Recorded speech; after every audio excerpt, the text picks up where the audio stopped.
Je vais commencer.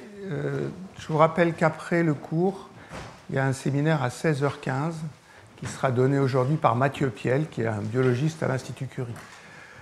Ce que j'ai fait la semaine dernière, donc je vous ai donné une longue introduction sur les problèmes qui me paraissaient importants pour un physicien dans l'étude du volume des cellules.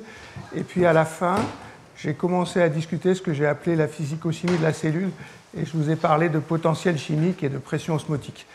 Donc ce que je veux faire aujourd'hui, c'est un peu ce que j'avais annoncé dans le premier cours, c'est que je vais vous traiter ce modèle classique qui en anglais s'appelle le modèle Pump and Leaks, que j'ai traduit par pompe et fuite.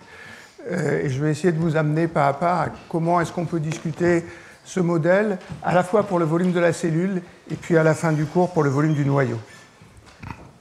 Alors le deuxième point de physico-chimie très très classique que je veux discuter, c'est ce qu'on appelle l'équilibre de Donan.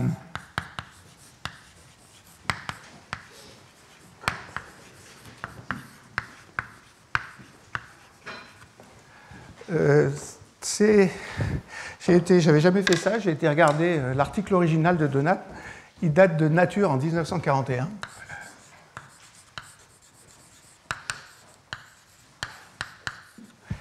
Et il est fait à peu près exactement comme je vais vous le faire, c'est-à-dire la présentation est parfaitement moderne et on suit parfaitement les pas que Donan veut avancer. Donc ce que regarde Donan, c'est deux compartiments avec une membrane semi-perméable. Alors dans son esprit, et il le dit explicitement, dans le compartiment de gauche, ça sera la cellule. Alors je vais mettre c'est soit la cellule, soit un gel, parce qu'il s'avère que les propriétés de gonflement d'un gel, pour ces propriétés-là, sont exactement les mêmes que celles de la cellule. Donc c'est la cellule soit un gel, et puis ici c'est le milieu extérieur. Et je vais traiter le problème de façon très très simple, c'est-à-dire qu'à l'extérieur, il y a du sel, il y a des ions de densité N0 pour les ions positifs, N0 pour les ions négatifs. Je vais appeler ça N plus extérieur, et ça c'est N moins extérieur. Et je vais considérer, simplement pour que ça soit simple, que les ions sont monovalents.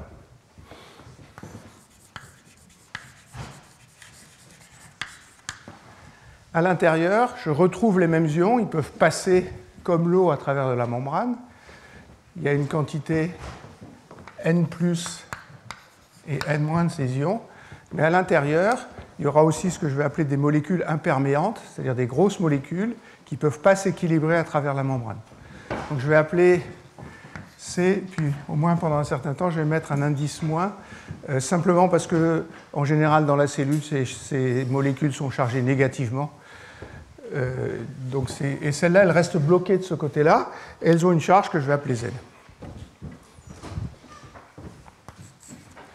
Donc voilà le problème de Donan. La première chose, c'est que quand on regarde une géométrie comme ça, où on a deux compartiments avec des charges des deux côtés, le potentiel électrostatique, que je vais appeler psi, n'est pas forcément le même des deux côtés. Donc je vais l'appeler psi extérieur ici, et je vais l'appeler psi là. Évidemment, la seule chose qui compte, c'est la différence de potentiel électrostatique. Et il va être négatif parce que j'ai des charges qui sont accumulées de ce côté-là qui sont négatives et qui ne peuvent pas sortir. S'il est négatif, ça veut dire qu'il va attirer les ions positifs ici et repousser les ions négatifs. Et donc, de ce côté-là, il y a plus d'ions positifs que d'ions négatifs. Donc, ce que fait Donan, et que je veux faire maintenant, c'est écrire des équilibres pour l'eau et pour les ions. Donc d'abord l'équilibre pour les ions.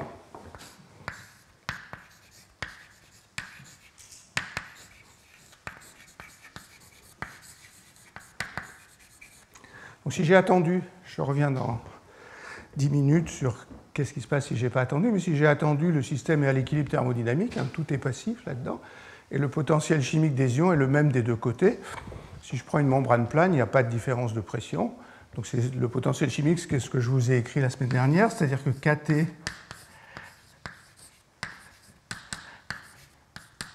log de N plus V plus la charge élémentaire, j'ai dit qu'il y avait une seule charge par ion, fois psi, ça c'est le potentiel chimique à l'intérieur, égale Kt log de N0V plus E fois psi extérieur. Donc, ce qui va faire l'équilibre des ions, c'est la façon dont ils réagissent au potentiel électrostatique. Je n'ai pas donné de valeur. Les potentiels électrostatiques, c'est quelque chose comme 50 millivolts, entre 20 et presque 100 millivolts, comme dans toutes les cellules. Si je fais passer tout vers la gauche maintenant, ça me dit que kT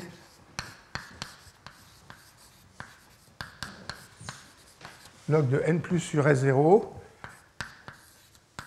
plus phi est égal à 0, où phi, c'est le potentiel électrostatique que j'ai rendu sans dimension. Phi, c'est E, la charge élémentaire, psi moins psi extérieur, divisé par kT. Et si vous faites une application numérique, si les potentiels sont de l'ordre de 20-50 millivolts, ce phi-là est d'ordre 1. Peut-être un petit peu plus petit que 1, mais pas très différent d'eux. Donc ça, c'est ce qui se passe pour les ions positifs. Je peux écrire la même chose pour les ions négatifs. Vous m'accorderez que la seule chose qui va changer, c'est la charge. Donc je vais écrire pour les ions négatifs.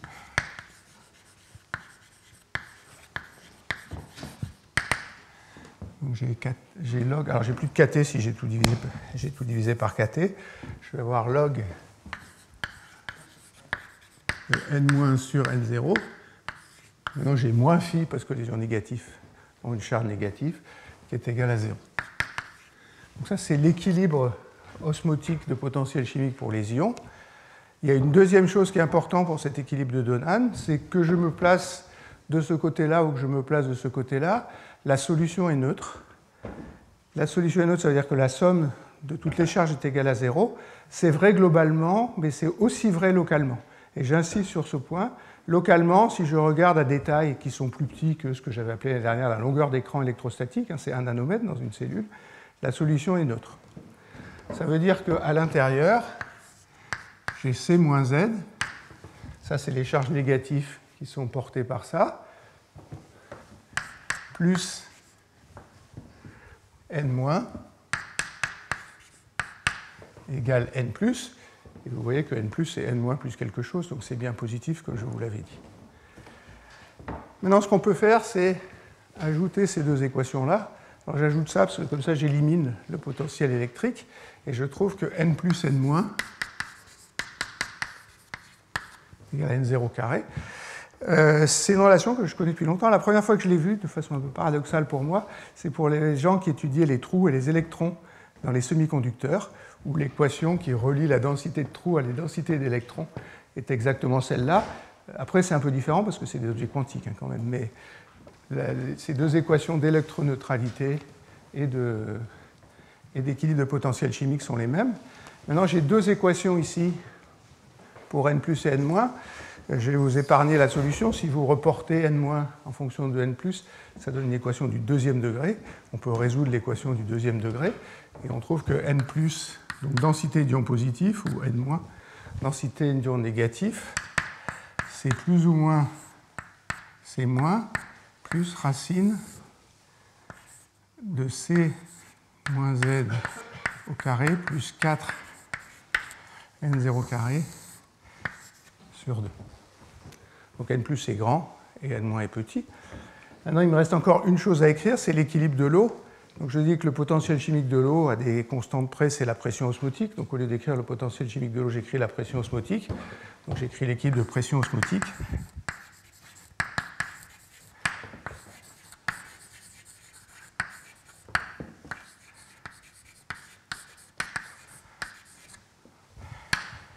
Alors, je vais écrire la pression osmotique à l'intérieur.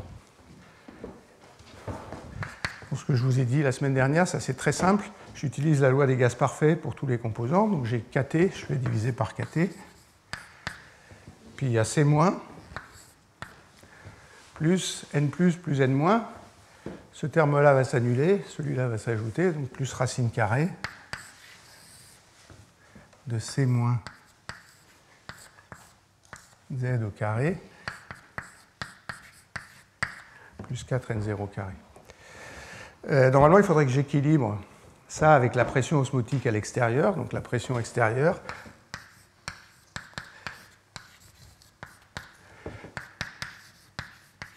C'est 2 fois N0, parce qu'il y a les ions positifs et négatifs.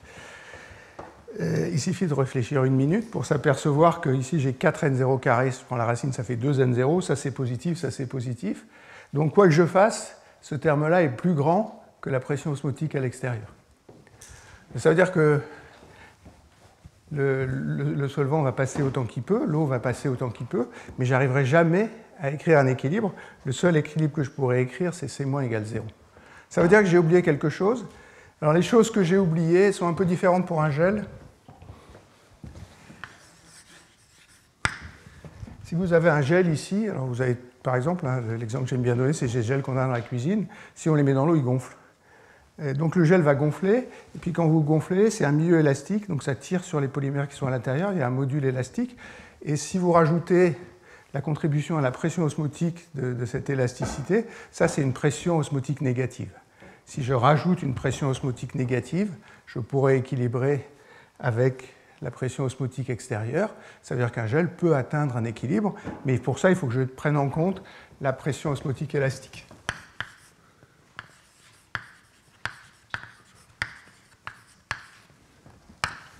Ce n'est pas le problème qui m'intéresse, mais celui-là, il est bien défini. Il manque aussi quelque chose pour les cellules, parce que les cellules ont un volume. Je vous ai montré plein d'images la semaine dernière. Ce qui va résoudre le problème dans les cellules, c'est qu'il y a des pompes qui sont des effets hors d'équilibre, c'est des protéines qui consomment de l'ATP, et les pompes vont enlever des ions de la solution. Je regarderai ça tout à l'heure, mais c'est les pompes à ions qui permettent de résoudre le problème. Donc ça, c'est pour les cellules. Donc voilà ce qu'a fait Donan. Alors à l'époque de Donan, c'était en 1941, il ne savait pas qu'il y avait cette pompe à sodium et potassium, et il s'est arrêté là. Il a juste calculé la pression osmotique. Après, les gens l'ont repris. Je vous ai montré la semaine dernière que c'est dans les années 60 que les gens ont réussi à résoudre le problème proprement. Avant de faire ça, je voudrais regarder maintenant comment on retourne. Oui, Vincent.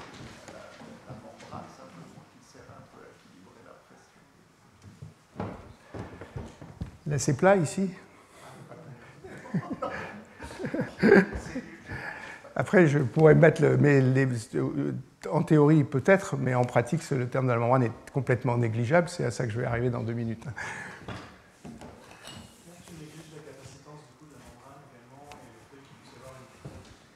Alors, j'y viens dans 1 minute à ça. Je vais te montrer où on peut les mettre. Ce qu'il dit, c'est que je traite tout de façon macroscopique, mais il se passe peut-être des choses un peu ici.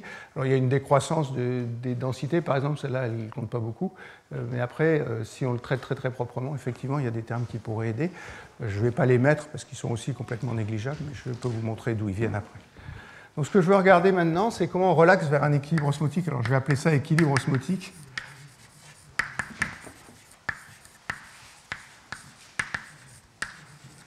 Cette fois, je suppose que la solution n'a pas atteint l'équilibre. Si elle n'a pas atteint l'équilibre, ça veut dire qu'il y a des flux. Et je vais considérer que les flux, ils sont positifs dans cette direction-là. C'est-à-dire que les flux, ils rentrent dans la cellule, que ce soit pour l'eau ou pour les ions. Donc je vais considérer exactement cette géométrie-là. Et puis ce que je veux, c'est faire une espèce de théorie à la Onsager qui me dira comment, si je suis au voisinage de l'équilibre, le système va relaxer vers l'équilibre. Maintenant, si on regarde un système comme ça, l'énergie libre, c'est l'enthalpie libre, elle dépend de la pression, mais si je considère que l'intérieur ici, c'est en équilibre avec un milieu extérieur, donc le potentiel thermodynamique, c'est un équilibre avec un milieu qui peut échanger des composants avec, je vais l'appeler grand oméga, c'est G, l'enthalpie libre, moins, quand je mets de somme sur I, sur tous les composants, qu'il y en ait 3 comme ça, ou qu'il y en ait bien plus, ça marche toujours pareil, de mu I extérieur fois Ni. Alors, quand je mets un grand N, c'est le nombre total d'ions qu'il y a dans ce compartiment-là. Quand je mets un petit n, c'est la densité. Et dans tout ce cours, je vais garder cette convention que les lettres minuscules, c'est les densités, et les lettres majuscules, c'est les nombres. Maintenant, ce qui m'intéresse, pour faire une théorie d'Onsager, c'est la production d'entropie. Donc, je vais l'appeler T fois S point. Et ça, c'est moins d oméga sur dt.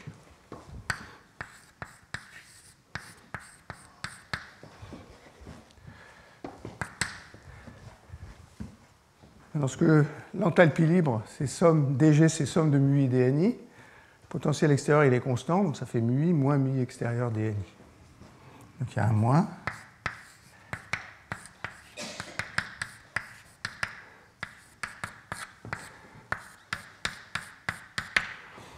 Et dni sur dt.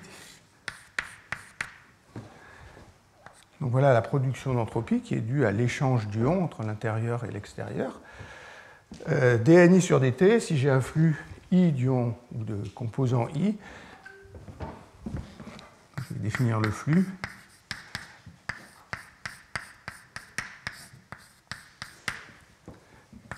Égale JI. Alors c'est pour ça que j'ai indiqué le sens où je le prenais. Hein. Si J est positif, j'augmente. Et ça, le flux, il est dû au fait que les molécules traversent la membrane. Tout ça, ça va être proportionnel à la membrane. Donc je vais écrire que c'est simplement A. Petit J, ou petit J, c'est ce que je vais appeler le courant.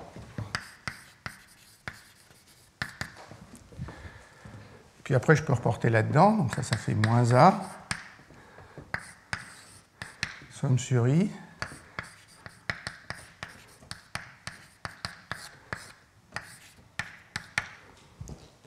Et ça, c'est bien sous la forme que supposait Onsager, c'est que la production d'entropie est proportionnelle à quelque chose qu'il appelle la force thermodynamique et quelque chose qu'il appelle le flux thermodynamique. Et puis l'hypothèse d'Onsager, c'est que les flux sont proportionnels aux forces. Donc je vais écrire que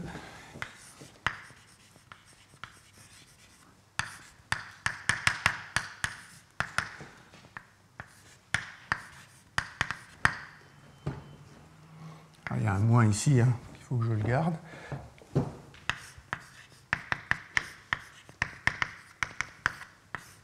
Moins somme sur I de lambda IJ mu I moins mu J moins mu J extérieur. Alors là, je vais insister sur le fait que si j'ai deux vecteurs, quand j'écris qu'ils sont proportionnels, c'est une vraie matrice, c'est-à-dire qu'a priori, le terme non diagonal lambda IJ n'est pas nul. En pratique, ils sont très petits, et ce qu'ils décrivent, c'est le genre d'effet sur lesquels Hervé vient de poser des questions. Donc dans toute la suite, je vais supposer que lambda IJ égale 0.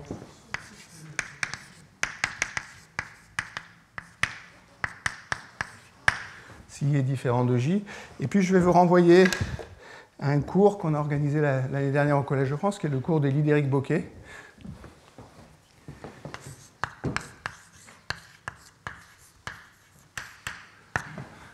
Qui est un des grands spécialistes de tous ces effets croisés. Si vous voulez lire sur ces effets croisés, regardez le cours de Lidéric. Je n'ai pas assisté à tous, mais j'ai assisté à certains où il discutait de ces effets-là. Donc ce que je vais faire, c'est que je vais garder que le terme diagonal et les termes diagonaux, lambda II.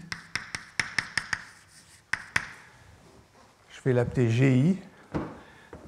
Et GI, c'est ce que j'appellerai la conductance.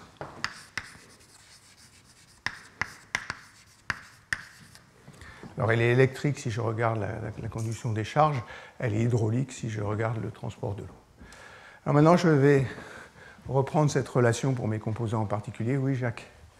D'accord que pour sodium-potassium, les termes pour, je sais pas. diagonaux, c'est pas sodium-potassium. Pour les sodium-potassium, c'est hors équilibre. Il faudrait. Pour l'instant, je n'ai pas dit que c'était hors équilibre. J'y arrive, hein, je vais rajouter sodium-potassium. Mais pour l'instant, tout mon truc est au voisinage de l'équilibre, il n'y a pas de pompe dans mon histoire. Donc je vais écrire ça pour l'eau et pour les ions. Alors pour l'eau,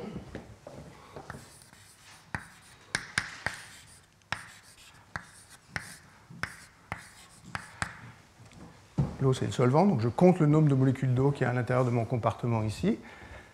C'est moins A. Donc j'ai dit G, S.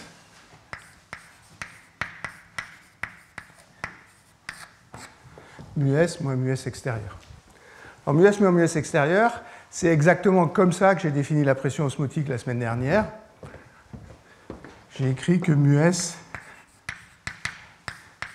c'est un mu S0 qui dépend de la pression. moins Vs fois la pression osmotique. Ça, c'est ma définition de la pression osmotique. Donc il y a un moins A, il y a un GS. Alors il y a Vs moins Vs delta pi. Ça, c'est le terme qui vient de μs, qui vient de la pression osmotique ici, moins la pression osmotique à l'extérieur.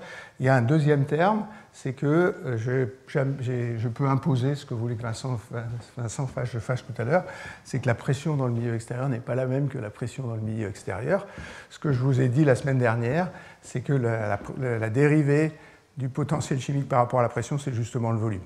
Donc je vais pouvoir factoriser Vs. Donc c'est pi moins pi extérieur.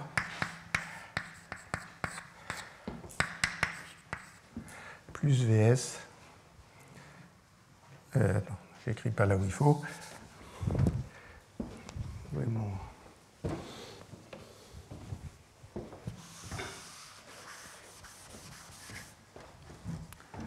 Donc il y a un plus Vs delta pi plus Vs delta p. Et donc la variation du nombre de molécules d'eau, dns sur dt, c'est 1 gs vs facteur de delta pi moins delta p. Alors, je vais vérifier parce que je ne suis jamais très sûr de moi pour le signe.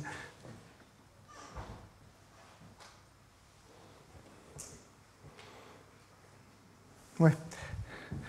Ce que ça veut dire, ça, c'est que si la pression est plus faible à l'extérieur, delta pi est positif et dls sur dt croît. Si la pression osmotique est plus faible, il y a plus d'eau de ce côté-là et l'eau passe sur la gauche. Donc si le milieu extérieur est hypoosmotique, dns sur dt est positif.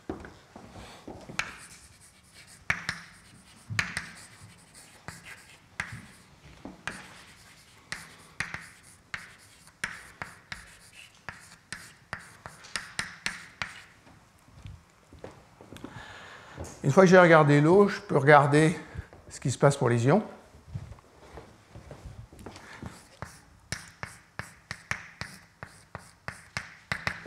Donc j'ai moins A GI, puis la différence de potentiel chimique. Donc j'ai KT log NI sur N0, où N0 sera le N0I. La concentration dans le milieu extérieur, plus le terme électrostatique, donc plus ZI, E, si moins pi extérieur. Et puis pareil, il y a un terme qui vient de la différence de pression, qui serait plus VI, delta P. Voilà le courant d'ion. Pour les ions, ce terme-là est négligeable, quoi qu'il arrive. Et donc je vais écrire ça, bon, je vais le laisser comme ça. J'insiste sur le fait qu'il y a deux termes. Il y a un terme qui vient de la différence de potentiel chimique, c'est la contribution entropique. Puis il y a un terme électrostatique ici, et c'est pour ça que j'appelais ça la conductance. Alors si je m'intéresse au volume de la cellule, ce qui m'intéresse, c'est le volume. dV sur dt.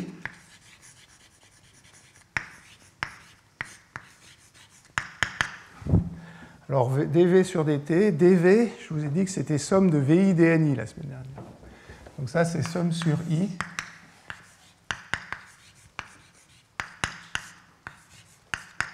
De VI dNi sur dt. Et ça, c'est la définition du volume partiel. Alors, je me suis simplifié la vie, j'ai supposé que la solution était incompressible, donc les volumes partiels, ils ne dépendent de rien du tout, ni de la composition, ni de la pression, ni de la température. Donc la seule chose qui va changer, c'est ça. Et puis dNi sur dt, je peux le remplacer par petit j. C'est somme sur I. Je vais mettre le A devant. Puis après, j'ai VI, J. Si les solutions sont diluées, ce qui est cohérent avec le fait que j'utilise que des termes entropiques ici, le terme qui va dominer cette somme-là, c'est le terme de l'eau. Donc je peux oublier tous les autres composants. Et donc dV sur dt, c'est Vs AVS JS.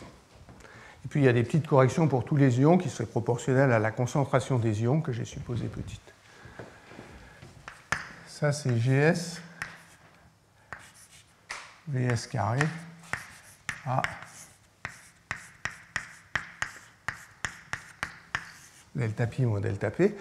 Ce que ça veut dire, ça, c'est que pour faire rentrer l'eau, soit je crée une différence de pression osmotique, et j'ai un écoulement qui est dû à la différence de pression osmotique, soit je pousse sur l'eau à l'extérieur, je crée un mouvement, un écoulement de l'eau, et ça, c'est ce terme de pression qui est là.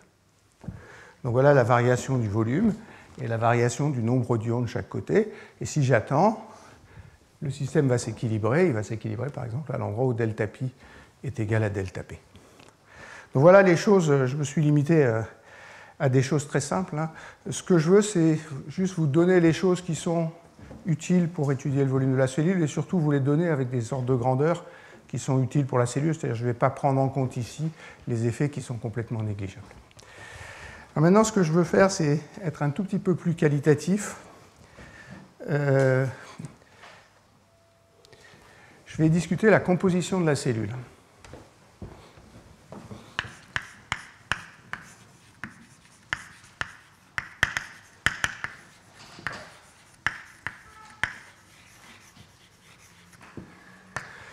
Et en fait, il y a deux façons de discuter la composition de la cellule. La première façon, c'est de la discuter en nombre de molécules d'une espèce donnée dans la cellule.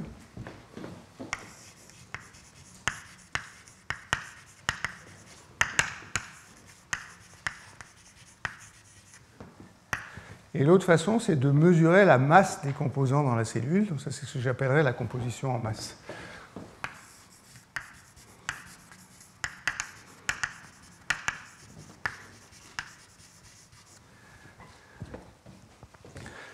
Alors, il y a un livre pour lequel j'ai envie de faire pas mal de publicité, qui est un livre de Rob Phillips.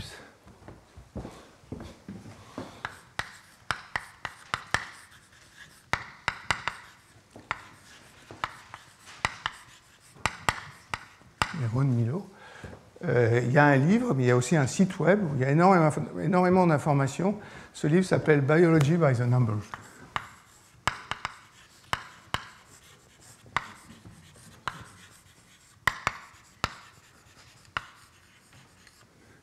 Alors là aussi, Rob Phillips, c'est quelqu'un qu'on avait invité à faire un cours au Collège de France il y a 2 ans ou 3 ans, avec Thomas Lecuy. Donc ce qui sort là, c'est les chiffres qui sont donnés dans ce livre de Rob Phillips.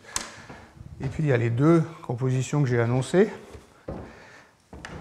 Alors si vous regardez la composition en masse, elle est de ce côté. La composition en masse, elle est de ce côté-là. Et vous voyez que la masse de la cellule, c'est essentiellement des protéines.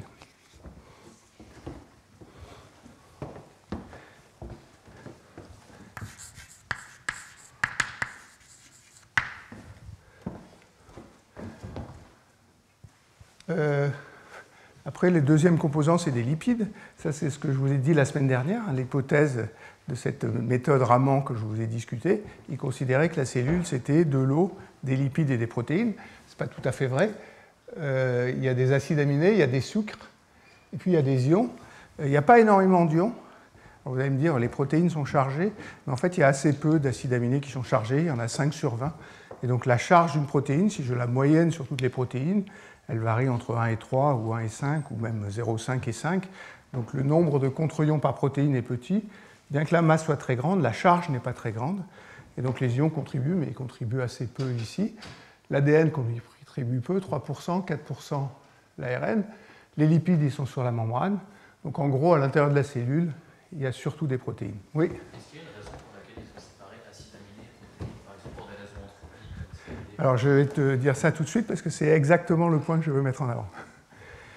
Donc, si on regarde Donc ça, c'est en masse, et en masse, les acides aminés sont petits par rapport aux protéines. Alors, si je regarde en nombre, Si vous cherchez en nombre, les protéines, elles sont toutes petites. Elles font 1%. Ça, c'est ce que j'ai dit la semaine dernière. La pression due aux protéines, c'est le nombre de protéines par unité de volume. Et le nombre de protéines par unité de volume, il est faible parce que les protéines sont composées de beaucoup d'acides aminés. Par contre, il y a tout ce secteur-là. Tout ce qui est en rouge, là, ça a à voir avec les acides aminés. Alors, ils sont séparés. Il y a le glutamate, il y a la glutamine, puis après, les autres, très peu.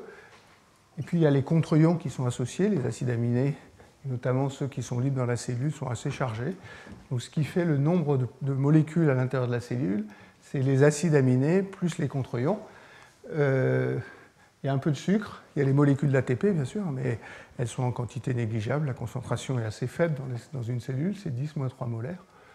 Donc, on arrive à cette classification, et ça, c'est une très bonne idée qui a été due à un étudiant qui vient de finir sa thèse qu'on avait avec Pierre Sens, qui s'appelle Romain Rollin.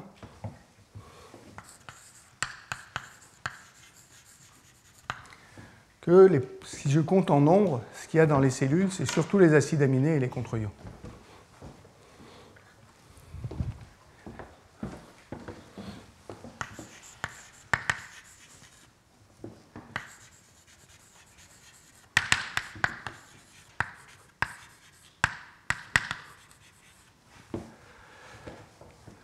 Il y a même une autre chose qui est un peu surprenante et que je ne sais pas expliquer, c'est que l'acide aminé qui est le plus présent, c'est le glutamate. Et le glutamate intervient très peu dans la composition des protéines. Avant de voir ce truc-là, je pensais que c'était surtout un neurotransmetteur, mais ça a clairement un rôle important parce que c'est de loin l'acide aminé qui est le plus présent dans les cellules. Il y a une différence importante entre les acides aminés et les ions, c'est que à la membrane, il y a des canaux et des pompes pour faire entrer et sortir les ions de la cellule, mais il n'y a pas de canaux et de pompes pour faire entrer et sortir les acides aminés de la cellule. Donc dans ma classification là, C-, c'est les molécules que j'appelle imperméantes, c'est les acides aminés plus les protéines. Quand je regarde la masse, c'est les protéines qui dominent. Quand je regarde le nombre, c'est les acides aminés qui dominent. Donc voilà la composition de la cellule. Alors comment est-ce que je vais traiter tout ça dans la suite? Je ne vais pas du tout introduire tous les acides aminés, toutes les protéines, parce que ce serait un truc avec lequel je n'arriverai rien à faire. Donc je vais considérer qu'il y a une protéine moyenne.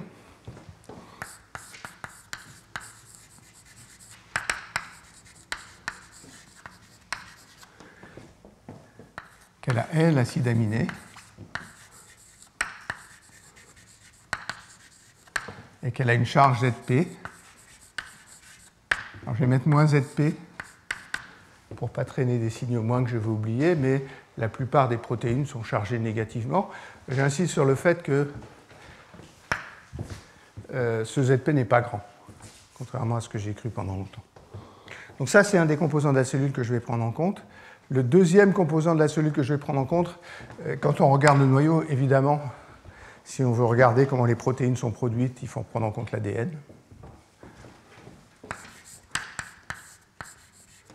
L'ADN, c'est un polymère relativement flexible. Il est chargé, et pour le coup, lui, il est très chargé parce qu'il y a 2 charges par paire de bases. Je vais prendre en compte les acides aminés.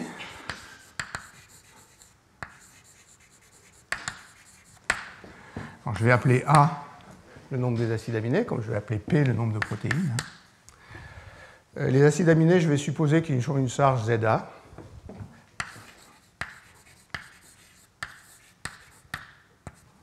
Je mets moins ZA. Puis ils ont une masse MA.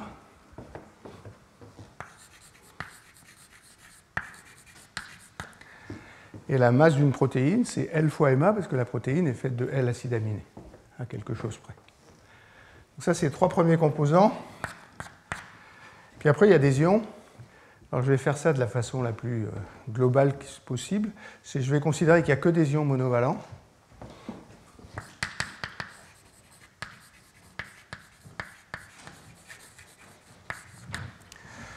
C'est pas vrai. Il y a des ions divalents qui jouent un rôle dans la cellule. Parmi les ions divalents, il y a le calcium et le magnésium, qui jouent un rôle dans plein de processus biologiques. Ils sont en concentration très très faible, et pour toutes les questions de volume, les ions divalents ne jouent aucun rôle. Je vais considérer que ces ions sont ponctuels, et puis s'ils sont dilués, ils vont être traités par le modèle que je fais là-bas. que je considère qu'il y ait 3 types d'ions ou un seul type ion, ça donne la même pression osmotique, et les équilibres sont les mêmes. Donc, le fait de traiter simplement un type d'ion est tout à fait raisonnable. Donc, c'est des ions ponctuels.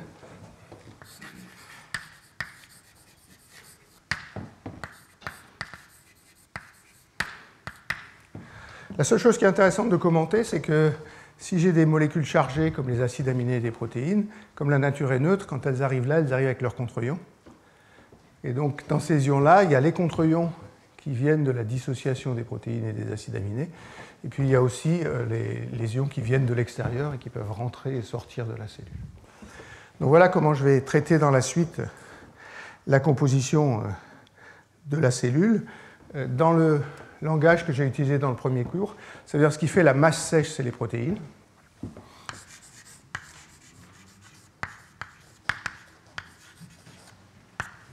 Je ne vais pas vous révéler des grands secrets en vous disant que la façon dont je vais obtenir le volume, c'est en écrivant des équilibres osmotiques.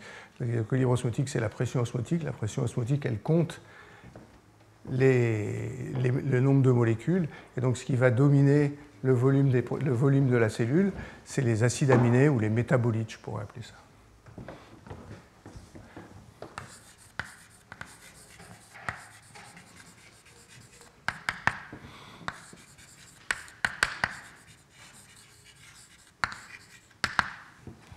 J'utilise un modèle qui est extrêmement schématisé, où j'ai que ces 4 types de composants-là. À l'ordre le plus bas, c'est ce qu'on peut faire. Si on a des propriétés qui dépendent plus spécifiquement d'un type d'ion ou d'un type de protéine, on peut isoler ces protéines-là et puis discuter ces protéines-là. Je le ferai dans un certain nombre de cours. Donc voilà un peu le premier partenaire qui joue un rôle important pour le volume. Le deuxième, c'est la membrane.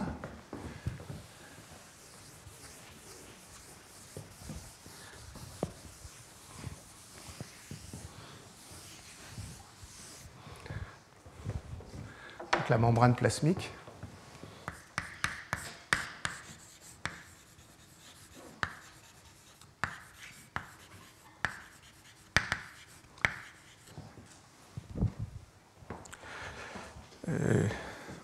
Voilà une image tirée de Wikipédia sur la membrane plasmique. Officiellement, la membrane plasmique, elle est constituée de phospholipides. Vous voyez qu'elle est quand même très, très encombrée. Il y a 2 types de protéines. Il y a des protéines qui sont à l'intérieur de la membrane. Les phospholipides sont là. Tout ça, c'est des protéines qui flottent dans la membrane. Dans les mitochondries, la masse des protéines, ça va jusqu'à 75% de la masse totale de la membrane.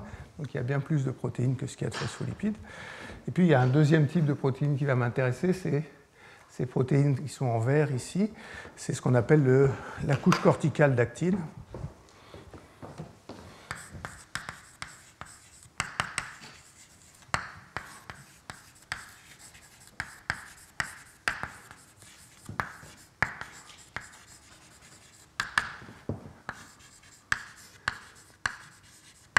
Je vais rajouter myosine.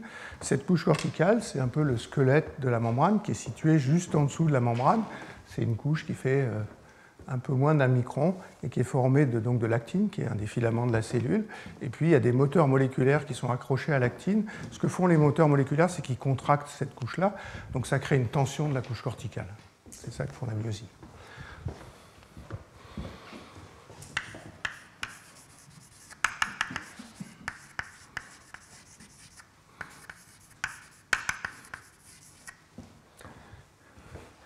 Alors, quel est le rôle de la membrane? Il est double. Il fait ce que voulait Vincent tout à l'heure, c'est-à-dire qu'il y a une tension, et dès que la membrane est courbée, ça crée une différence de pression par la loi de Laplace, donc il y a un effet mécanique. Et puis surtout, tout ce qui rentre et ce qui sort de la cellule doit passer par la membrane, et ça se fait par des protéines qui sont des canaux et des pompes. Donc il y a un effet mécanique.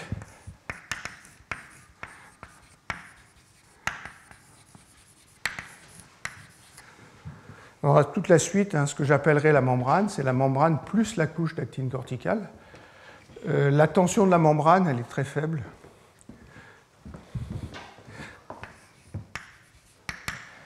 C'est quelque chose comme 10-5.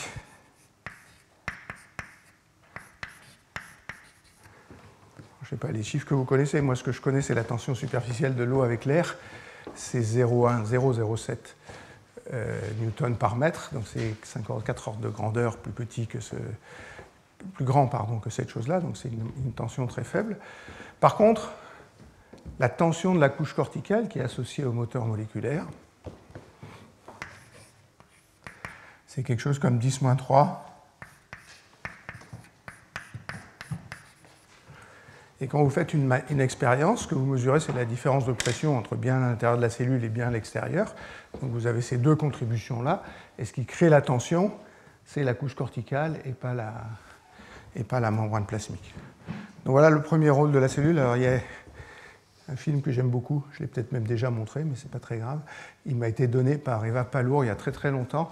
Une mesure directe et incontestable pour mesurer la tension totale de la cellule consiste à attraper une cellule dans une micropipette, vous augmentez la pression d'aspiration, puis à un moment, la cellule est aspirée complètement dans la cellule, et la tension, la différence de pression à laquelle elle est aspirée est donnée par la loi de Laplace, et donc ça donne une mesure directe de la tension de la membrane. Vous voyez, ils font des pas. Chaque fois qu'il y a un pas, on augmente la pression d'aspiration, donc on augmente la tension de Laplace, et puis à un moment, ça rentre à l'intérieur, et quand ça rentre, vous avez une mesure de la tension. C'est de ce genre de mesure que vient mon chiffre qui est ici. Donc le deuxième effet de la membrane, c'est le transport membranaire. Il faut des protéines pour transporter l'eau. Ça, c'est des canaux qui s'appellent des aquaporines. Il faut des protéines pour transporter les ions. Alors, j'ai gardé ces deux slides parce qu'elles nous donnent des ordres de grandeur des densités d'ions. Donc, si vous regardez dans la cellule, l'ion positif le plus important, c'est le potassium. Et il y a très peu de potassium à l'extérieur de la cellule. Et c'est l'inverse pour le sodium. Ça, c'est la base de toute la théorie d'Hodgkin et Huxley, qu'il faut ces deux ions-là. L'autre ion qu'on peut regardez, c'est le calcium. Vous voyez qu'ici, il y a 10-7 moles par litre de calcium, donc c'est absolument négligeable. Il y en a un tout petit peu plus à l'extérieur, et puis cette cellule-là a plus de calcium. Il y a des cellules, le calcium est régulé de façon différente suivant les cellules. Donc il y a des canaux à potassium, il y a des canaux à sodium, et puis il y a des pompes. Les pompes, c'est des protéines qui prennent les ions et qui les transportent de l'autre côté. Ça peut faire ça même contre un gradient de potentiel chimique. Si le gradient de potentiel chimique s'y oppose, les ions sont quand même expulsés. Donc la pompe, c'est ce que je vous ai dit, elle prend 3 potassium, elle les met à l'extérieur, elle prend 3 sodium, elle les met à l'extérieur, et 2 potassium, elle les met à l'intérieur. Donc l'effet de la pompe, dans ma description rustique qui est là, c'est qu'elle transporte des ions positifs vers l'extérieur. Faire attention que si vous enlevez des charges positives de la cellule, comme la cellule doit rester neutre, il faut aussi enlever des ions négatifs. Donc même si je pompe tous les ions positifs, vous allez voir qu'en fait ce que je fais, c'est que c'est les ions négatifs que je supprime de la cellule et pas les ions positifs, parce qu'il reste les protéines, il faut qu'il y ait quelque chose pour compenser la charge des protéines, et ça c'est des ions positifs. À ma connaissance, mais je crois que c'est vrai, Mathieu me contredira si ce n'est pas vrai, il y a aussi des ions négatifs, il y a des ions chlorures. À ma connaissance, il n'y a pas de pompe pour les ions chlorures. Par contre, il y a des canaux pour les ions chlorures. Donc voilà un peu les bases de ce que je voulais vous dire sur la composition de la membrane et la physico-chimie. Donc maintenant, avec tout ça, ça va être assez facile de décrire ce que je vais appeler le modèle de pompe et fuite.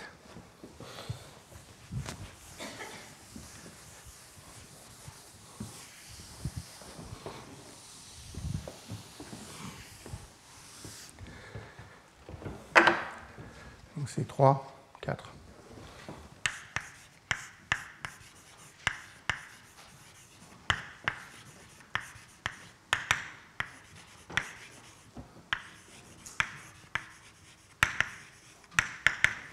Donc les fuites, c'est les canaux, et les pompes, c'est les protéines actives. Voilà, sur cette image, alors c'est pas celle de Tosteson et Hoffman, enfin c'est la même chose. La cellule, dans ce modèle-là, est considérée comme un sac osmotique. À l'intérieur de la cellule, vous avez les composants que j'ai dit, c'est-à-dire il y a des protéines qui sont là. Ça, c'est les métabolites, ou les acides aminés. Et puis, il y a des petits ions. Vous avez les canaux, ici pour les ions négatifs, ici pour les ions positifs. Et puis, vous avez cette pompe à sodium-potassium. Donc, si je compare à mon équilibre de Donan, la seule chose qui manque, c'est les pompes et la courbure de la membrane. Donc, je vais refaire la même chose, je vais le refaire un peu plus vite, hein, mais je vais refaire ce que j'ai fait tout à l'heure en incluant les pompes et l'équilibre de la membrane.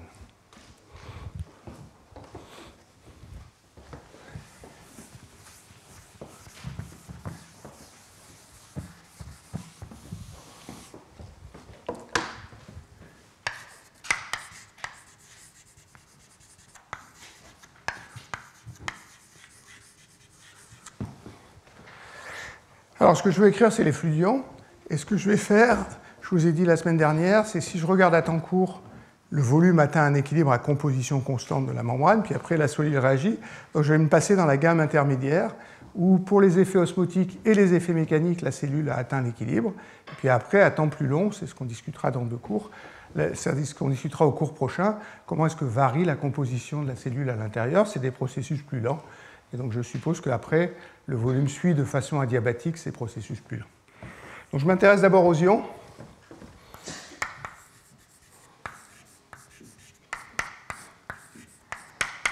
dN plus sur dt. Moins Ag plus fois la différence de potentiel chimique, donc Kt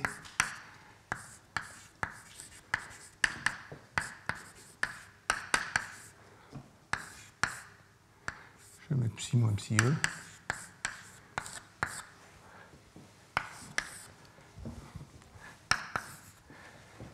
Ça, c'est l'équilibre thermodynamique. Et puis, il faut que je rajoute l'effet des pompes. Donc, je vais rajouter un courant d'ion positif vers l'extérieur. Il y a un signe moins ici, donc il faut que je mette à l'intérieur, je vais mettre un plus JA, où JA est le flux d'ions, c'est-à-dire les ions sodium qui sont expulsés moins les ions potassium qui sont importés. Et ça, c'est un effet actif, ça veut dire que si je change la densité d'ATP, je vais changer le fonctionnement de la pompe et je vais changer ce terme-là. Pour les ions négatifs, eux, ils sont à l'équilibre, donc j'ai logarithme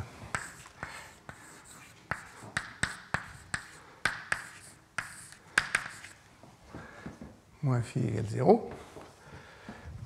Si maintenant je cherche, ça c'est l'équilibre des ions négatifs, si je cherche l'état stationnaire, dN sur dt est égal à 0, et donc je vais avoir simplement G+, alors je vais écrire log de n plus sur n0 plus phi plus JA sur G plus KT est égal à 0. Donc c'est presque la même chose que l'équilibre de Donan, où il n'y avait pas de pompe, donc ça c'était égal à 0. J'utilise la même astuce, j'ajoute les 2 équations, et je trouve que n plus n moins est égal à alpha n0 carré, où alpha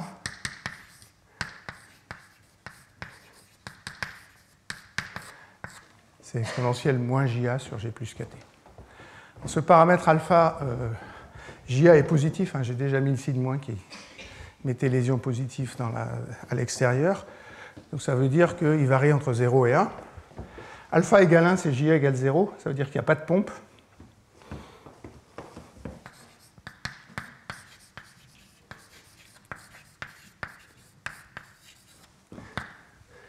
Et je vous ai expliqué que je n'arrivais pas à équilibrer les pressions osmotiques de façon raisonnable quand il n'y avait pas de pompe.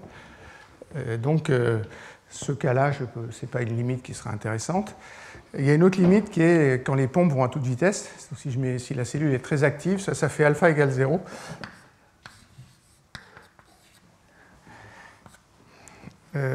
Alpha égale 0, ça veut dire que j'enlève autant que je peux les ions positifs. Et ce à quoi ça va conduire, ça. J'insiste, je mets bien n- ici. Je pompe, mais il doit rester des ions à l'intérieur pour assurer l'électroneutralité. Ces ions sont positifs, donc en pompant, je peux expulser tous les ions négatifs qui sortent par les canaux, mais je ne peux pas expulser les ions positifs, parce qu'autrement, je violerai l'électroneutralité. Et ça, ce n'est pas possible. Alors, en fait, ce que je vais faire, Vous allez me dire que je suis un peu flemmard, mais au moins pour aujourd'hui, c'est que les formules que je vais vous écrire, mais qui permettent de bien discuter les choses, je vais les écrire pour alpha égale 0. Donc je vais prendre la limite de pompage très fort. À la fin du cours prochain, je discuterai un peu plus en détail la comparaison avec des expériences. Dans ce cas-là, on est obligé de faire les calculs numériquement. Donc je vous montrerai des comparaisons numériques des équations. L'équation, elle est là, hein. Mais c'est plus compliqué si les résultats sont plus compliqués si on ne fait pas alpha égale 0. Donc voilà une des deux équations que j'avais pour l'équilibre de Donan. Maintenant, j'en ai une deuxième.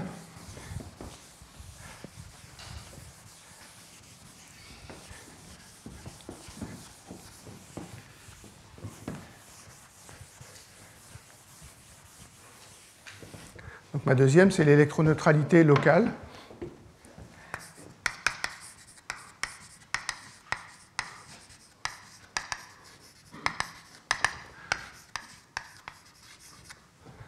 Donc localement, j'ai mes molécules imperméantes, plus n- égale n+, et si je les combine avec cette relation-là, j'ai une équation du deuxième degré qui est presque la même que tout à l'heure, mais pas tout à fait. Je vais trouver n+ et n-.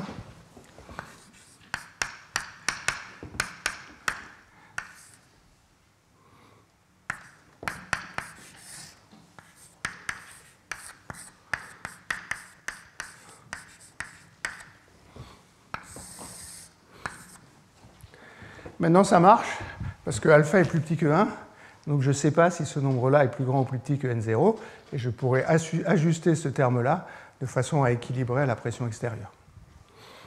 Donc je vais écrire la pression dans la cellule, pi sur kT. C'est C-, ça c'est les molécules imperméantes, plus racine de C-z carré plus 4 alpha n0 carré. Et si je veux écrire l'équilibre osmotique, maintenant je peux écrire que ça c'est égal à 2n0.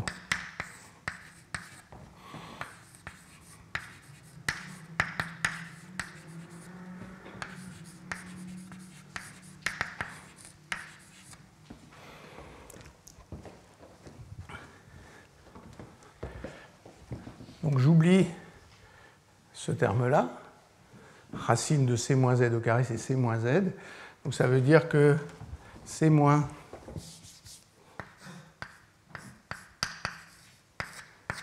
fois 1 plus Z. Z, c'est la charge des molécules qui sont imperméantes. C-, c'est la densité des molécules qui sont imperméantes, est égal à 2n0. Et ça me fixe le volume. Parce que si je suppose que la composition de la cellule est constante, les molécules imperméantes, leur nombre ne varie pas. Donc je vais appeler C le nombre de molécules imperméantes.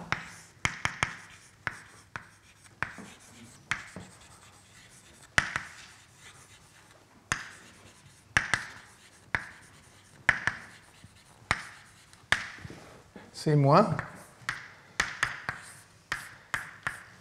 c'est C sur V. Cette équation me fixe C-. Si je connais le nombre, elle me fixe le volume. Donc ça veut dire que V égale C sur C-, c'est-à-dire sur 2n0. Donc dans cette limite où le pompage est infini, j'ai une expression extrêmement simple qui est que le volume, c'est le nombre de molécules imperméantes dans la cellule divisé par la force ionique à l'extérieur fois 1 plus Z. Le 1, il vient de l'entropie des molécules imperméantes, et le Z, il vient de leur charge. C'est l'entropie des ions, si vous voulez.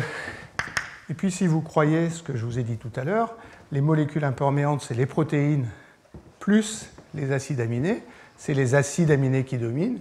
Donc ça, c'est à peu près égal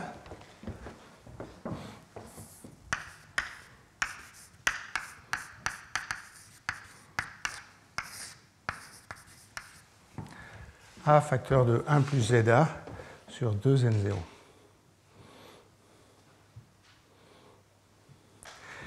Alors, je vais faire un truc un peu plus subtil qui ne change pas grand-chose, c'est que en fait, le volume accessible à ces molécules-là, ce n'est pas le volume total de la cellule, c'est le volume total moins la masse sèche. Ça, c'est exactement ce qu'on fait quand on fait l'équation de Van der Waals. On retire le volume exclu, qui est le volume occupé par toutes les molécules. Alors, dans Van der Waals, il y a autre chose, hein, il y a des attractions entre molécules. Elles sont importantes si la concentration est un peu plus élevée. Donc, je vais écrire que V moins Vs est égal à cette quantité-là. En pratique, dans beaucoup de cas, Vs est petit, donc ça ne change pas grand-chose. Il y a certaines expériences, notamment des expériences qui ont été faites dans l'équipe de Dave Weitz aux États-Unis, où ils prétendent qu'ils voient l'effet de ce terme-là. Donc je vais le laisser pour ça, mais en pratique, que je mette V ou V moins Vs, ça ne change pas grand-chose. Ça veut dire que j'ai simplement écrit que c'est moins. Donc voilà le volume. La masse sèche,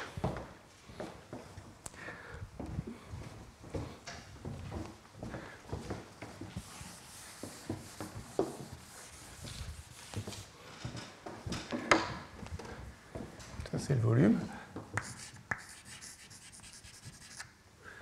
La masse sèche de la cellule.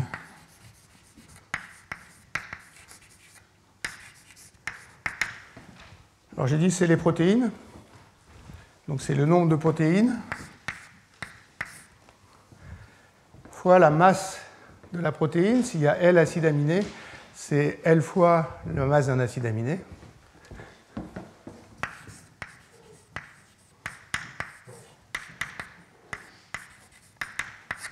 Puis je peux compter les ions qui vont avec les protéines. En général, ce terme-là est petit, donc il va juste rester celui-là. Sinon, si j'ai la masse sèche et le volume, je peux calculer la densité de masse sèche que je discutais la semaine dernière.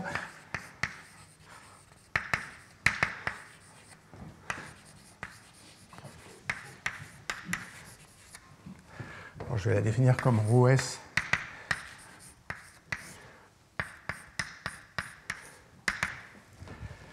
Alors ça fait P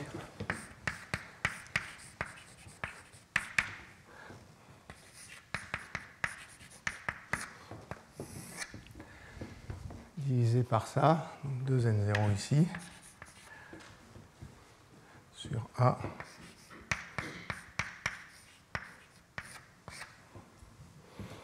Alors une des propriétés que j'ai annoncées la semaine dernière et qu'on essaiera de justifier la semaine prochaine, c'est que cette densité-là est constante autour du cycle cellulaire. La seule chose qui change, c'est P et A. Nous dire qu'elle est constante, c'est dire que la densité d'acides aminés, le nombre d'acides aminés au cours du cycle cellulaire reste proportionnel au nombre de protéines. Alors, quelles sont les choses qui pourraient changer ça? J'ai écrit qu'il y avait égalité des pressions osmotiques. Je n'ai pas pris en compte le terme delta P, donc l'effet de la tension.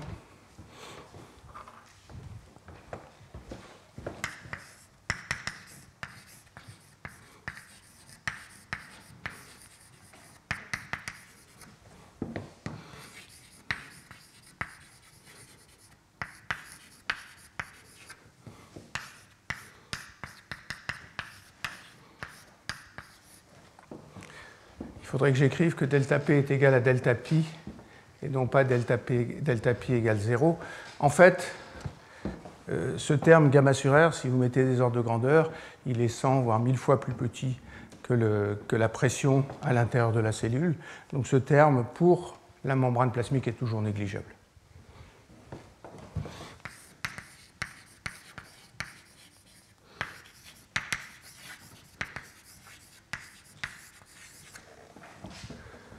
Donc il faut bien équilibrer les pressions osmotiques pour le volume de la cellule. Donc voilà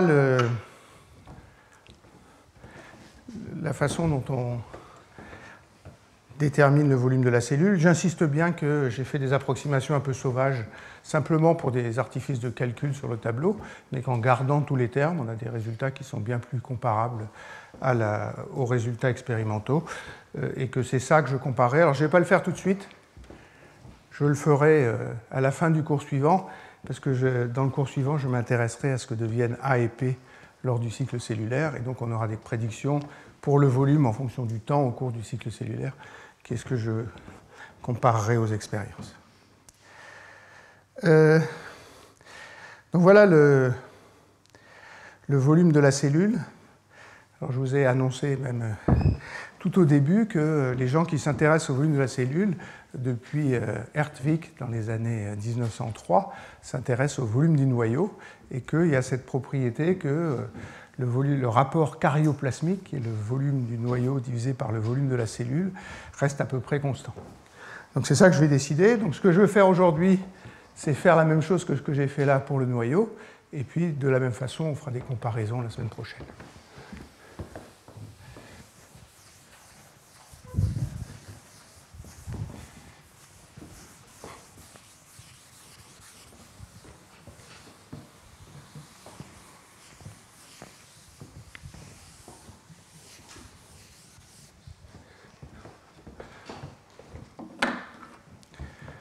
Alors, c'est deuxièmement, volume du noyau.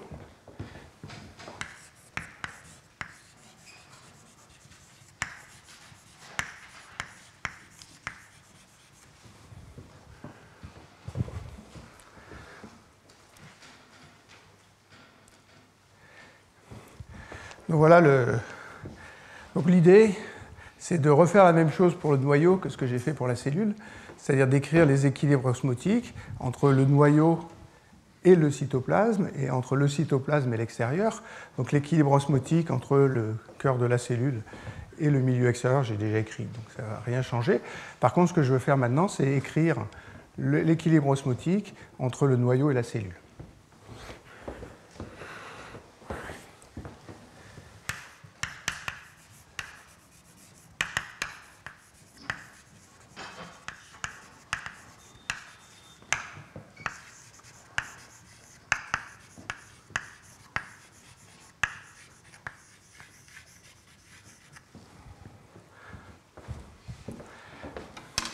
Alors vous avez ici, alors toujours, ça va être un peu les résultats de Romain-Rollin, comme la section précédente.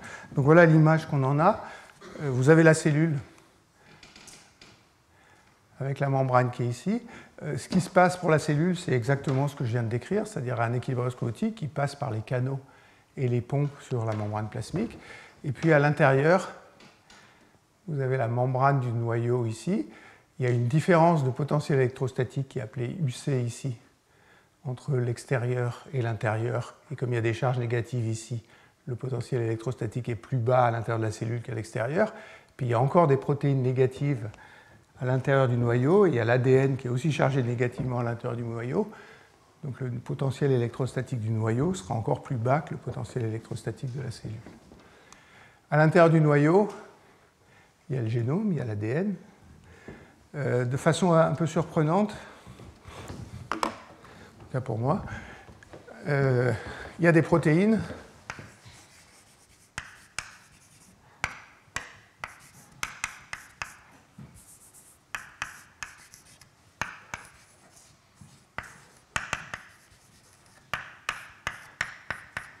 je vais mettre des indices N et C maintenant pour distinguer les quantités dans le noyau et dans la cellule. Et si on regarde en masse, la masse des protéines dans le noyau est pas mal plus grande que la masse de l'ADN.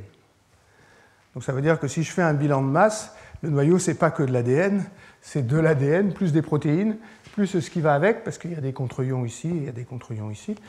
Mais il y a pas mal de protéines associées à l'ADN qui se trouvent à l'intérieur du noyau. Il y a toutes les protéines de transcription, il y a les histones, et tout ça fait qu'à la fin, on a une masse bien plus grande ici que là. C'est moins clair quand on regarde les charges parce que l'ADN est très fortement chargé, alors que les protéines du noyau, c'est à peu près la même chose que les protéines de la cellule. La charge moyenne, c'est à peu près entre 1 et 3 charges par protéine. Donc voilà une différence. Alors pour rentrer dans le noyau, il y a des pores nucléaires.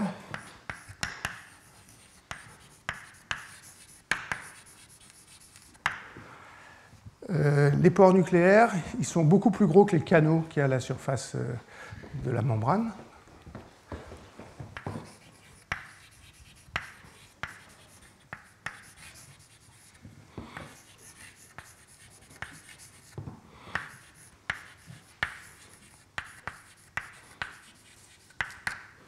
Ils sont beaucoup moins sélectifs, en ce sens que toutes les molécules, plus ou moins, à part interaction spécifique avec ce qui se passe dans les pores nucléaires, peuvent passer à travers les pores nucléaires.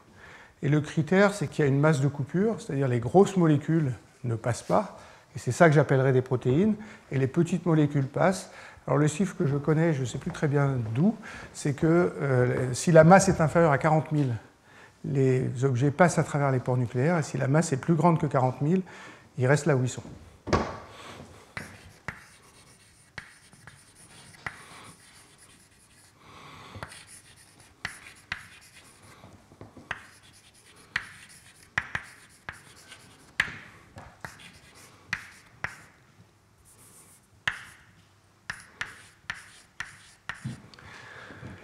Ça ne veut pas dire qu'il n'y a pas des protéines qui rentrent et qui sortent dans le noyau. Il y a des mécanismes de transport actifs avec des importines et des exportines que je vais royalement ignorer maintenant, mais qui jouent un rôle et qui peuvent évidemment rajouter des choses à ce que je vais dire. Donc il y a un mécanisme actif.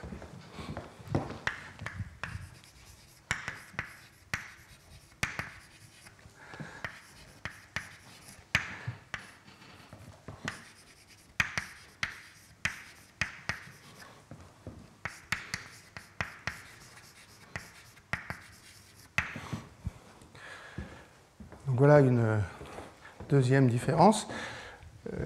Pour la cellule, je vous ai dit, il y a une membrane et la membrane a un cytosquelette. Alors la membrane du noyau, donc les pores nucléaires, ils sont schématisés ici. Donc après, il y a l'effet mécanique de la membrane. La tension du noyau, elle n'est pas tellement de la membrane nucléique, elle n'est pas tellement plus grande que la tension de la membrane de la cellule, sauf qu'il y a deux membranes, donc c'est 2 fois la tension à peu près, au moins pour les gens comme moi. Par contre, il y a un cytosquelette, et le cytosquelette du noyau est fermé de protéines qui s'appellent les lamines.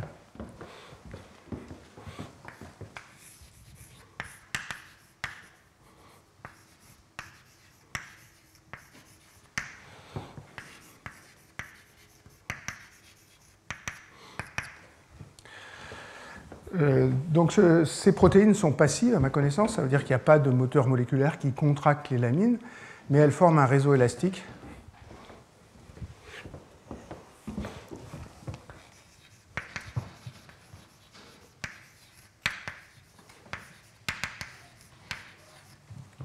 Alors, je ne vais pas trop m'étendre sur les lamines.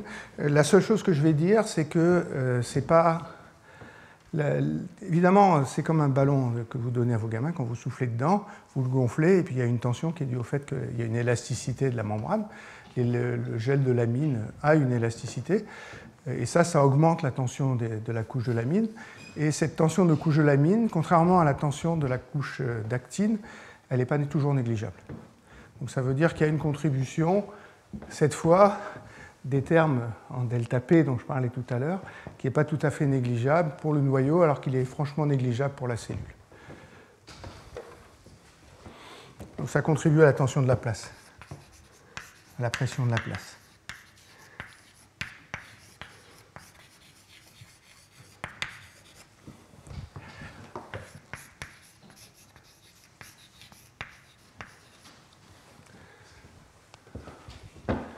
Donc voilà un peu le modèle qu'on a. Donc toujours, hein, c'est le modèle de Romain Rolin.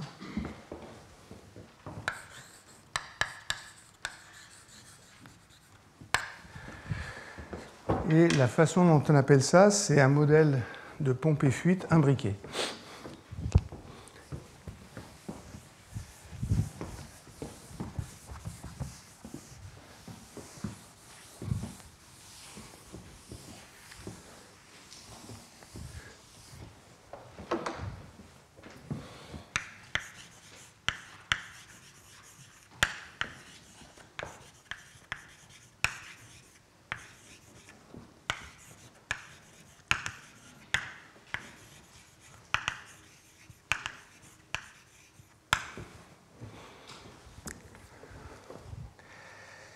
Alors l'idée c'est la même. Hein. Je vais écrire qu'il y a équilibre des ions négatifs, je vais écrire qu'il y a équilibre des ions positifs en faisant bien attention qu'il y a quand même des pompes qui éjectent les ions positifs à la membrane nucléaire. Et puis je vais écrire l'équilibre entre la pression osmotique et la pression cette fois. Donc, je vais écrire pour les ions.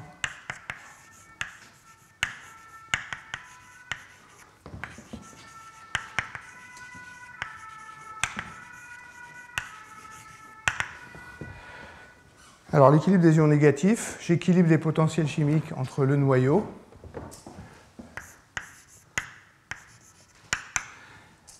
ils sont à l'équilibre parce qu'ils passent à travers les pores nucléaires avec la cellule, donc c'est égal à mu moins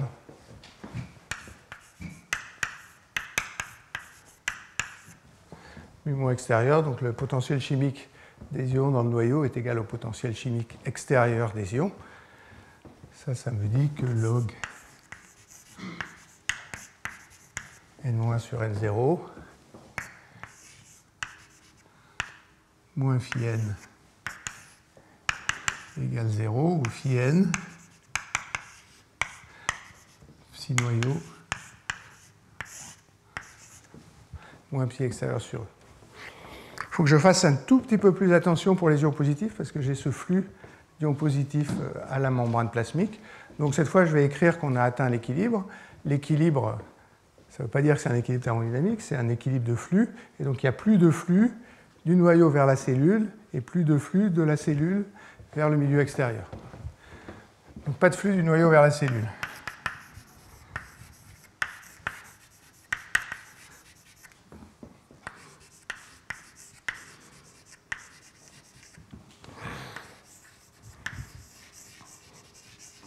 Alors, je vais écrire la condition. Soit elle vous plaît tout de suite, et dans ce cas-là, je continue. Soit elle ne vous plaît pas, et je peux rentrer dans plus de détails, mais elle me paraît assez transparente. Donc j'écris le flux. Je supprime le signe moins et l'air. Donc j'ai G+.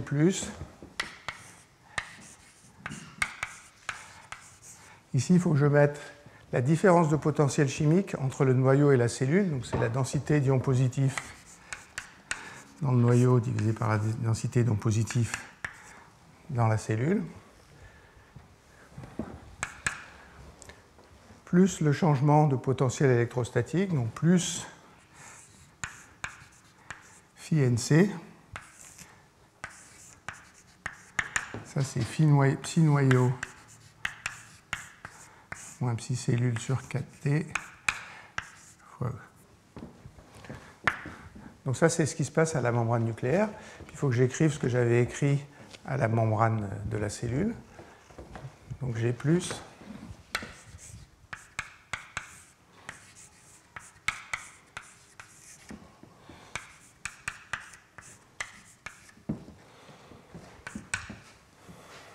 phi C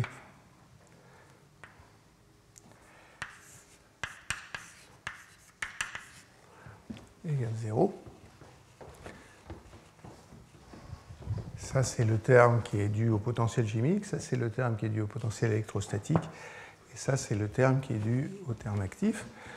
Je peux tout diviser par GKT. Donc, ça me donne log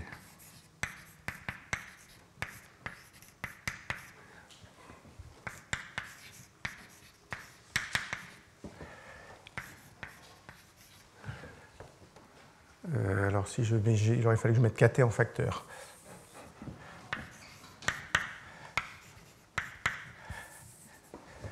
Puis log de N plus C sur N0 plus phi C égale 0, où phi C,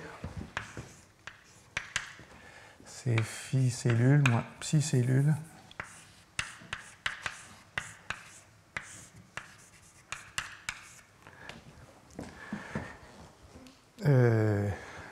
plus JA sur G plus KT. Après, si j'ajoute ces deux équations-là, ça va faire log de n plus n sur n0.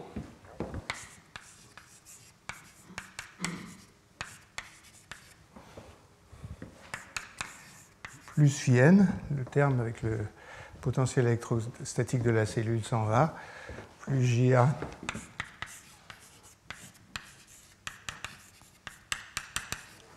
ça veut dire que j'ai la même relation que ce que j'avais sur la cellule.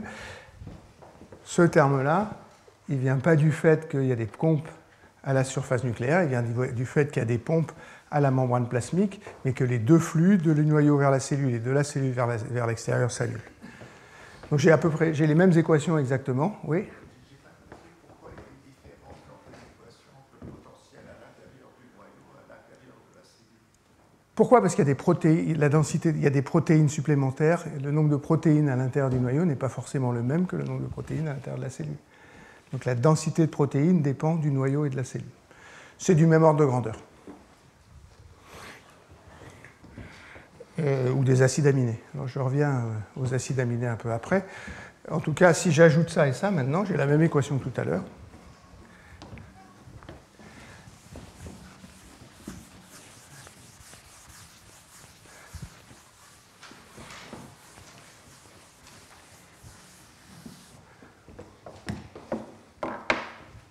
N plus du noyau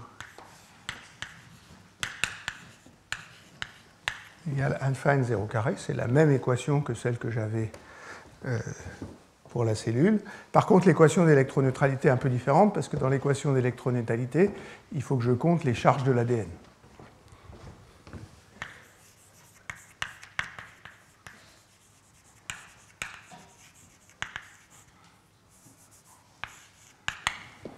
Alors je compte les charges négatives.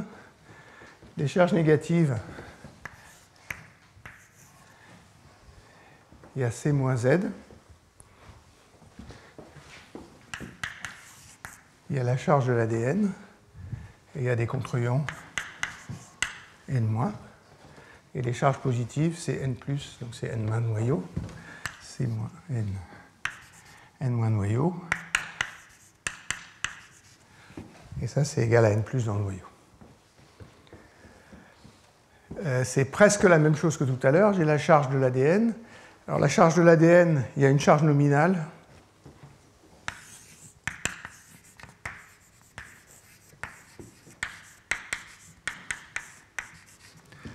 La charge nominale, c'est deux ions négatifs par paire de bases.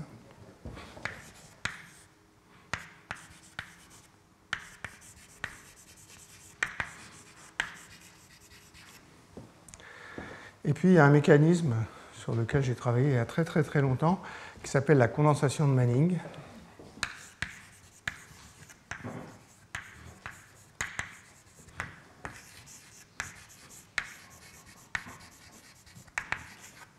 Alors, je vais le décrire avec des mots ici et puis je reviendrai peut-être un peu plus la semaine prochaine s'il y a le temps. Cette charge, c'est une charge par unité de longueur le long de l'ADN qui est extrêmement grande. Ce que ça veut dire, c'est que si je regarde la surface, le potentiel à la surface de la double hélice de l'ADN, il est grand. Il est grand en ce sens que la charge fois ce potentiel divisé par kT est plus grande que 1. Ça veut dire que les ions sont très fortement attirés. Donc l'ADN attire des ions positifs. Ceux-là, ils vont se coller sur l'ADN. Ça réduit la charge, le potentiel décroît. Et ce mécanisme se produit jusqu'à ce que les effets anthropiques soient compensés par les effets électrostatiques, c'est-à-dire que jusqu'à ce que la charge effective de l'ADN soit telle que le potentiel soit kT sur E. C'est ça la condensation de Manning. Donc la charge qu'on voit, ce n'est pas la charge nominale de l'ADN, c'est la charge de l'ADN fois les ions condensés. Alors vous allez me dire, c'est un effet petit. Ce n'est pas un effet petit du tout, parce qu'il y a 3/4 des charges qui sont neutralisées. Donc la charge réelle de l'ADN, ou la charge effective, je vais l'écrire une fois comme ça, hein,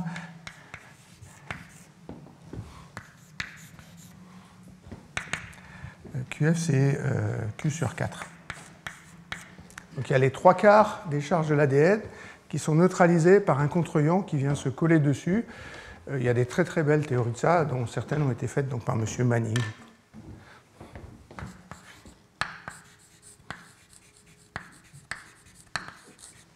Dans les années 60. M. Manning, pour une raison que je ne peux pas donner, n'était pas du tout aimé de sa communauté, et les gens ne le croyaient pas, et donc il a eu un mal fou à imposer son idée, à tel point que presque toute sa vie, il a montré des slides montrant que cet effet-là était vrai. Alors, comment est-ce qu'on montre ça? On mesure la pression osmotique, parce que la pression osmotique, c'est les ions libres, et donc la pression osmotique, comme j'ai dit tout à l'heure, elle compte les molécules, elle compte les ions, et comme il savait la longueur de son ADN, il savait combien il devait y avoir d'ions, et il en trouvait exactement un quart, donc sa théorie était parfaitement vérifiée. On peut jouer avec des ions divalents, enfin ça marche dans tous les cas, et c'est absolument merveilleux cette histoire-là. Alors ça casse un peu les choses, la façon dont je l'ai écrit là, c'est que j'ai écrit C-, il faut que je mette un grand C, hein. C'est le nombre total de charge, donc c'est le nombre de molécules fois la charge d'une molécule. Ce grand C là, c'est les protéines plus les acides aminés, comme tout à l'heure. Donc si je l'écris proprement, c'est le nombre de protéines dans le noyau fois Zn, plus le nombre d'acides aminés dans le noyau fois Za, plus Q, plus N-. Attends, moi je dis des bêtises. Faut que je mette un petit Q ici. C'est une équation locale que je vais écrire. Et donc petit q, c'est grand Q sur V.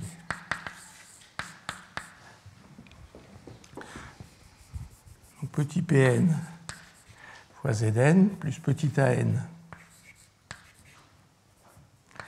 fois Zan plus petit q plus n moins n égale n plus n. Donc j'ai les protéines et les métabolites. Les protéines, ça va parce qu'elles ne passent pas à travers les pores, donc il y a les protéines qui sont dans le noyau et il y a les protéines qui sont à l'extérieur. Par contre, les acides aminés, ils sont bien plus petits que la taille de coupure qui est là, donc ils vont s'équilibrer entre le noyau et la cellule. Donc les acides aminés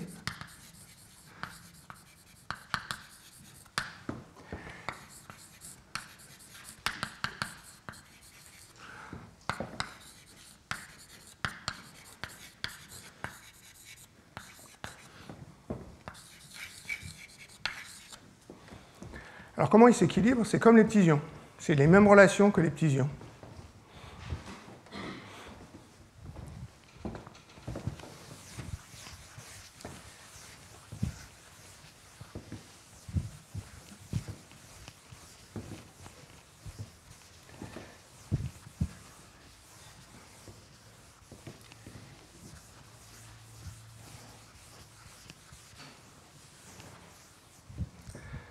C'est ma relation n plus n- d'un côté est égale à n plus n- de l'autre, sauf que les acides aminés, ils n'ont pas forcément une charge, donc j'ai appelé Za leur nombre de charges, et ce qu'on trouve dans ce cas-là,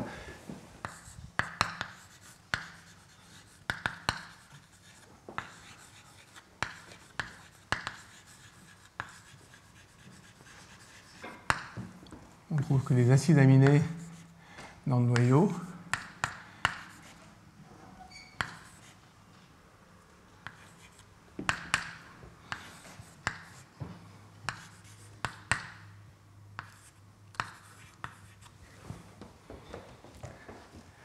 quand la charge n'est pas 1 mais Za, il faut mettre une puissance Z ici, donc ça c'est les charges négatives. Pour une charge négative d'acide aminé, ils me font Za ion dans le noyau, et pareil de ce côté-là. Et puis le nombre total d'acides aminés est fixé. Donc ce que je sais, c'est que le nombre AN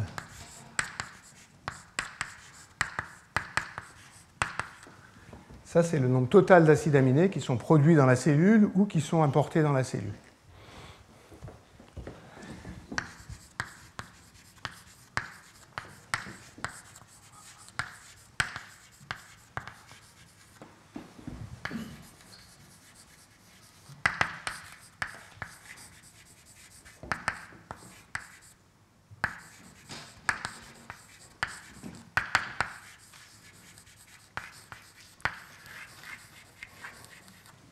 Alors, je reviendrai dans le cours suivant comment sont produits et comment arrivent les acides aminés dans la cellule. Je connais le nombre total, mais je ne connais pas la proportion d'acides aminés qui sont dans la cellule et dans le noyau. Ils ne sont pas égaux parce que, c'est la réponse à la question de Vincent tout à l'heure, le potentiel électrostatique n'est pas le même dans le noyau et dans la cellule, et c'est ça qui fait la partition des acides aminés entre le noyau et la cellule.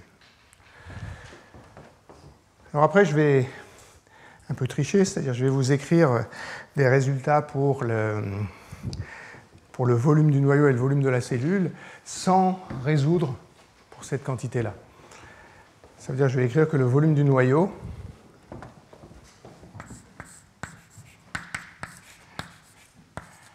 toujours le volume sec, plus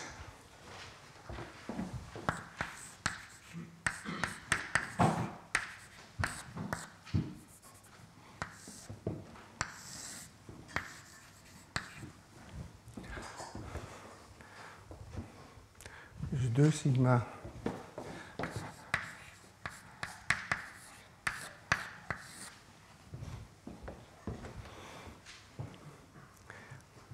plus sigma sur 2kt N0 Rn.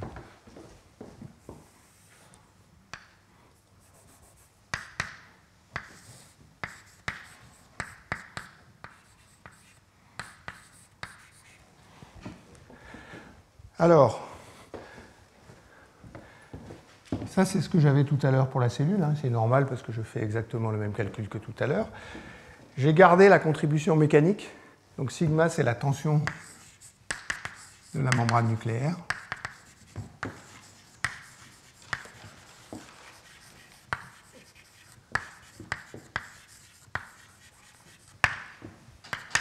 Rn c'est le rayon du noyau.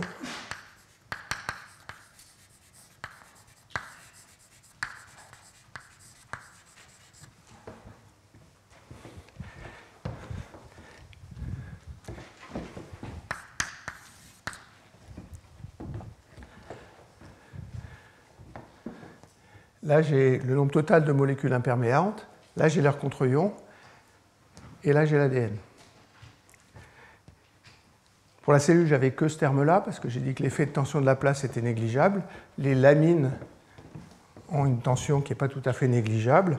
Et vous avez sigma sur R ici. Sigma sur R, c'est la contribution de la pression de Laplace. Donc il y a deux termes que je n'avais pas pour la cellule.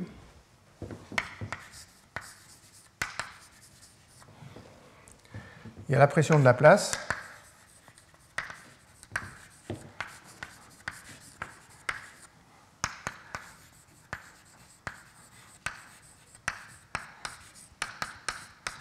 Et la charge de l'ADN. Il manque un facteur 2 ici, je pense.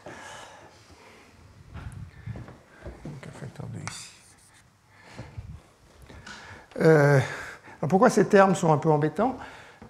Si la cellule croît de manière exponentielle, hein, qu'est-ce que tout le monde attend, au moins à temps court, le nombre de molécules imperméantes, ils sont synthétisés par la machinerie cellulaire, donc il va croître de façon exponentielle. Par contre, la charge de l'ADN ne change pas parce que le génome ne change pas. Donc ce terme-là, il ne va pas croître de la même façon que la masse ou que le volume. Et donc peut-être que la densité du noyau, s'il dépend de ce terme-là ou de ce terme-là, qui aucun des deux ne croît comme la... Enfin, celui-là n'est pas constant et celui-là ne croît pas comme la masse, ça pourrait violer ce que j'ai vu pour la cellule, que le volume du noyau croît comme un nombre, ou que la densité...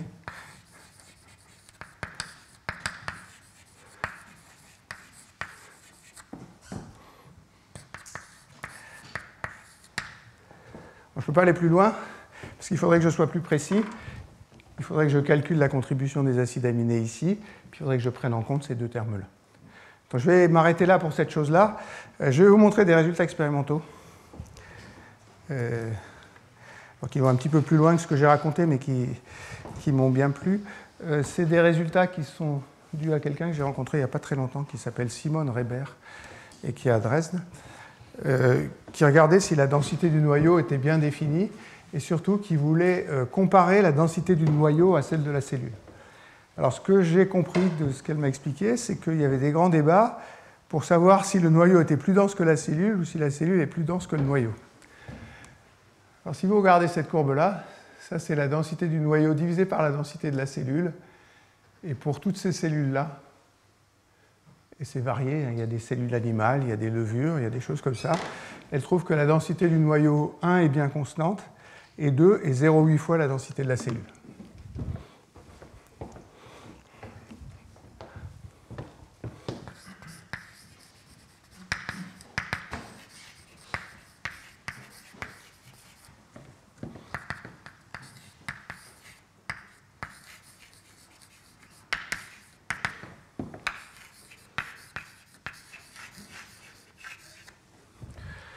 comment elle sait que la densité du noyau atteint bien une valeur constante? Elle a une expérience que je trouve très belle, alors que je ne suis pas sûr de comprendre tous les détails, mais que je trouve très belle. C'est qu'elle prend des extraits de Xénope et elle injecte à l'intérieur de ces extraits de Xénope les composants du noyau qu'elle a éclatés, et puis elle regarde comment se reforme le noyau dans les extraits de Xénope. Alors, tout ça est fait avec des protéines fluorescentes de façon à voir le noyau et des choses comme ça. L'expérience est ici. Donc ça, c'est la densité. Au départ, elle met, donc les images sont là. Ça, c'est juste après avoir mis ces extraits de noyau, ces morceaux de noyau dans l'extrait Xénope. On voit le noyau croître, et à la fin, c'est un noyau qui a une forme parfaitement circulaire, dont elle mesure la densité. Alors, elle a des méthodes optiques qui ne sont pas tout à fait les mêmes que celles que j'ai décrites la dernière fois. Elle mesure un indice optique, et à partir de l'indice optique, elle a un modèle pour en déduire la densité. Et vous voyez que la densité sature à une taille donnée, et donc il y a une densité bien définie pour le noyau si on attend des temps suffisamment longs. Donc au moins pour ces exemples-là, elle trouve que la densité du noyau est constante, et puis la densité du noyau est 0,8 fois la densité de la cellule. Il faut demander aux biologistes ici si ça a une importance quelle qu'elle soit, j'en vois pas, mais je ne dirais pas que c'est comme ça. Voilà, je m'arrête là. Ce que je veux faire la semaine prochaine, Ce que je veux faire la semaine prochaine, c'est discuter comment le contenu de la cellule change, c'est-à-dire comment la cellule fabrique ses protéines et qu'est-ce que ça implique sur ces résultats-là. Vincent. Alors, de différence du noyau entre tous les potentiels sont entre 20 et 50 millivolts. C'est ça. Il n'est pas hyper polarisé, il est peut-être petit. Non, c'est pas ça, dit Mathieu. C'est pas hyper polarisé, c'est-à-dire c'est pas 80 millivolts ou 100 millivolts. Hein, c'est 10. Moi, je dis 20.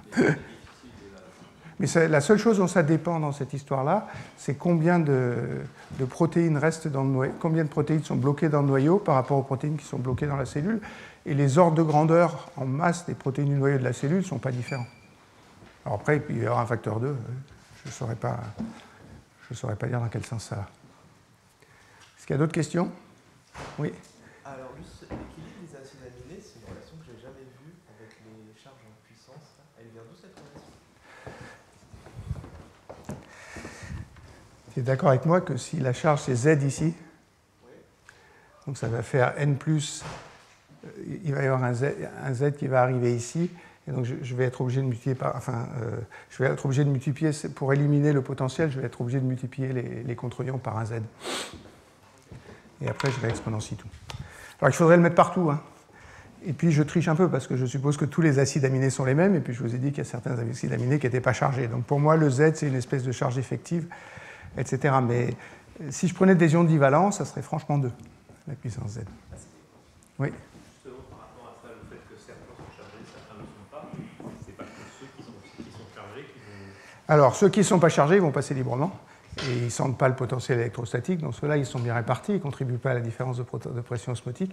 C'est ceux qui sont chargés qui créent la différence de pression osmotique, ça c'est vrai, bien sûr. Il faut voir que ceux qui sont chargés, ils sont 100 fois plus concentrés que les autres. C'est là le glutamate. Le glutamate est chargé. Et c'est... Il y en a 100 fois plus que tous les autres. Une image simple de la cellule, du potassium et du glutamate. C'est... Oui. Enfin, sauf que l'image saine, tu vois que c'est une fraction importante, c'est pas 100% quand même. C'est pas 100% des acides aminés, le glutamate, dans l'image que j'ai montrée. Mais ça veut dire que les acides aminés qui sont libres dans la cellule, c'est plutôt des acides aminés chargés, et ceux qu'il y a dans les protéines, c'est plutôt des acides aminés non chargés. C'est ça que ça veut dire proprement. C'est-à-dire, c'est pas de la polylysine ou des machins comme ça, c'est des protéines qui ont assez peu de charge finalement. Je m'arrête là, donc on se retrouve lundi prochain. Merci.